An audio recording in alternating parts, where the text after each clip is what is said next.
A lot of guys think of the work world, of the professional world, as an issue of whether you're an employee or an employer, if you've got a job or you've got a business, right? Sometimes I fall into this habit as well. I mean, we all do. We think of it in those terms, but actually this is the incorrect way of looking at the problem.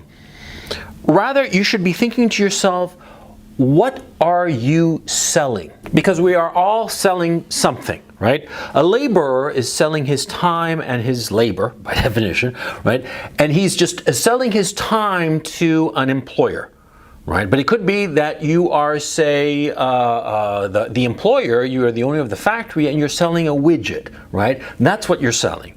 And it could be that you are an entrepreneur and you are building businesses in order to sell those businesses. See, it's important for you to realize what it is that you are selling. What are you offering on the market, right?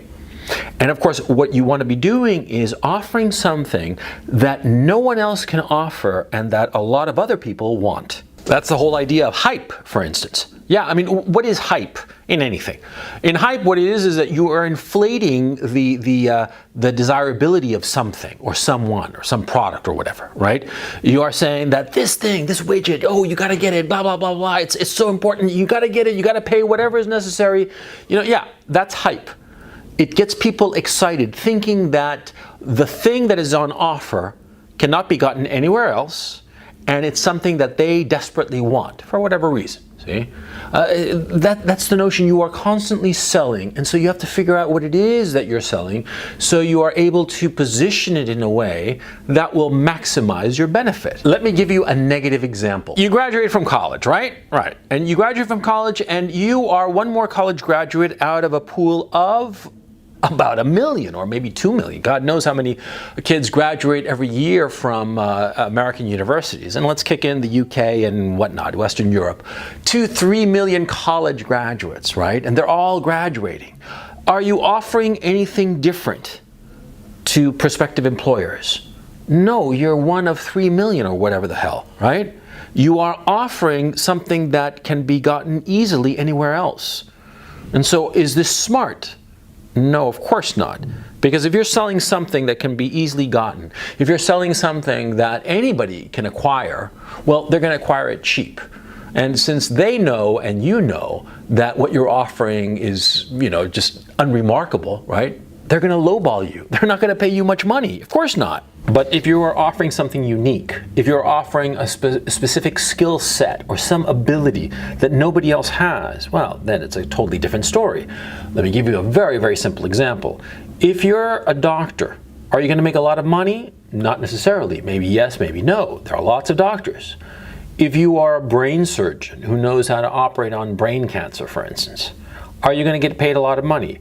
Yes, of course, because the skill that you are selling is almost unique, or very, very few people have it.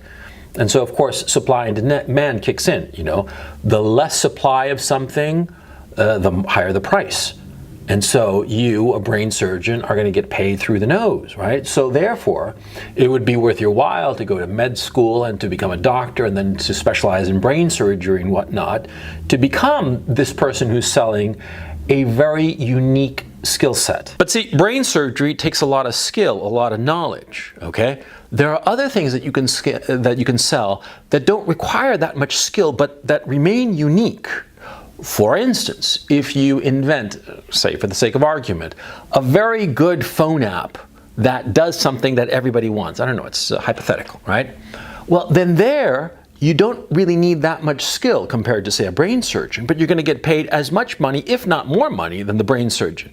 You see what I'm saying? And it could be that you're an employee for a big corporation, but you are, say, for instance, and I know actually a guy who does this, you are a very skilled negotiator in, say, wholesale foods, right? This is actually not a very common trait or common ability. There are relatively few guys who know how to do this and know it well. Okay, you are very good at negotiation, and more to the point, and why it's hard to come by, you're an honest guy. You're not going to cheat your employer, right?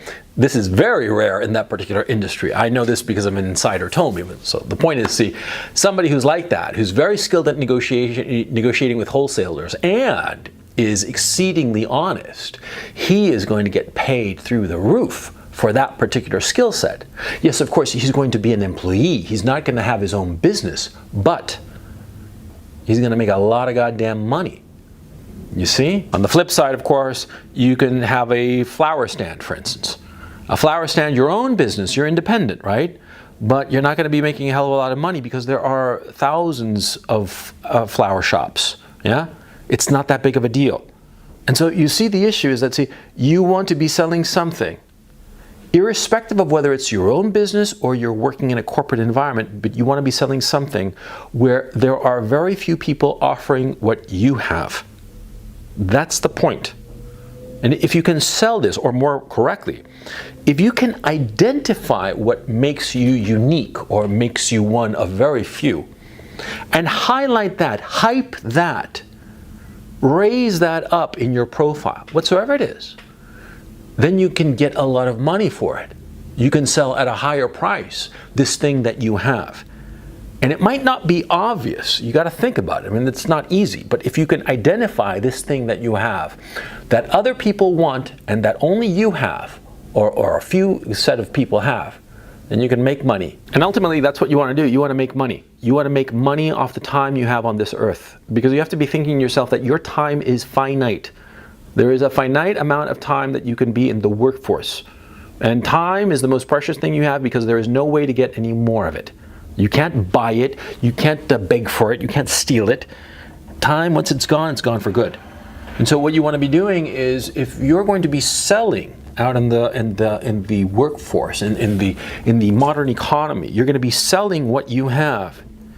You want to be selling it at the highest price possible for the least amount of time spent as possible. I mean, you don't want to be spending, say, 40 years trying to build something and eventually in 40 years selling it for a ton of money.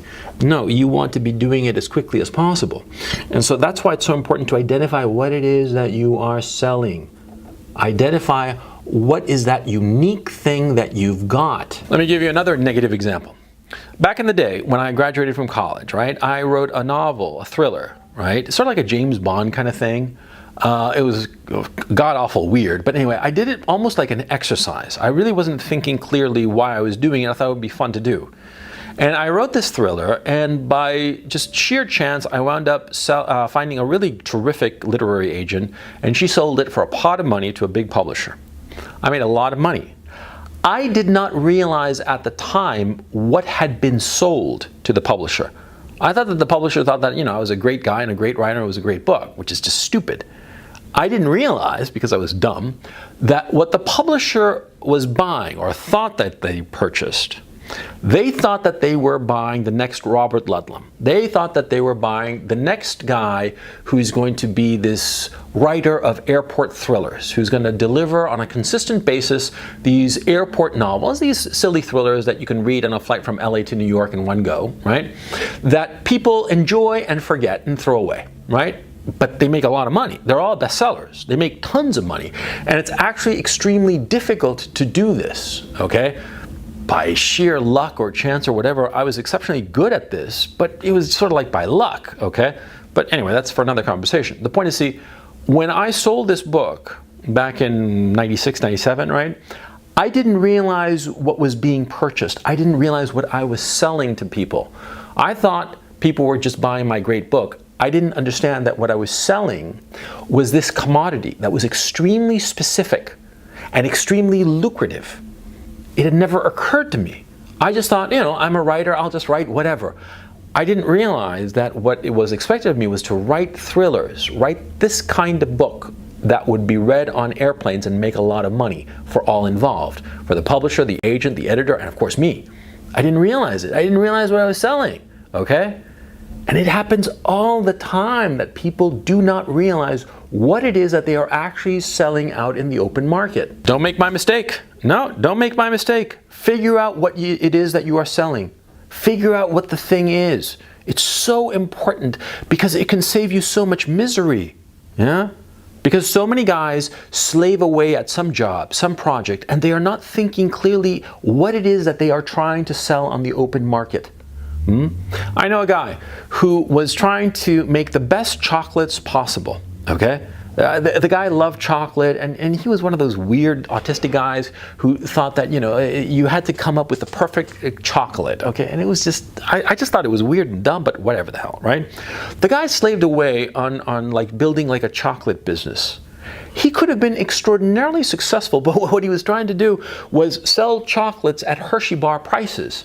He didn't realize that what he was actually trying to sell was high-end, hyper-exclusive chocolates that he could have sold for, you know, $300 a pound.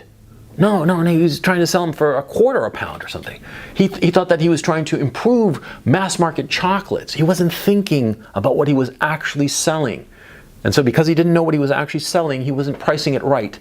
And what happened to him? He went bankrupt. He went bankrupt and wound up going back to an accounting job that he fucking hated.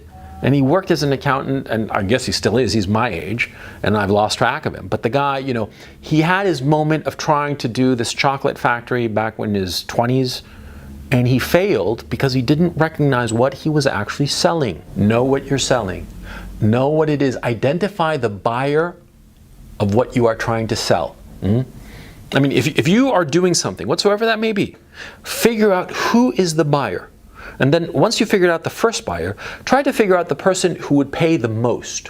Which possible or potential buyer would pay the most for the thing that you are selling? We are all selling something. We are all selling either our labor or our time or our skill set, something.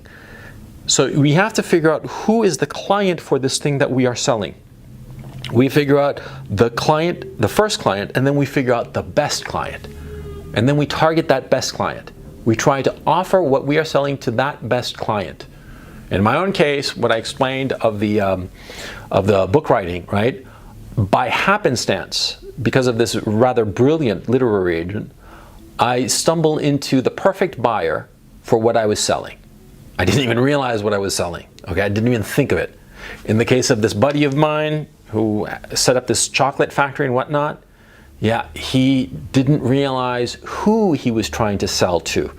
And so he never found that perfect buyer who would have purchased his chocolates, or $300 a pound or whatever, or even better, that great big company that would have bought his little company for a ton of money and kept him as a CEO of that little chocolate factory and marketed it worldwide, and everybody would have been happy. Everybody would have made like tons of money. You see how it's so important for you to figure out who is your best buyer and what you are selling?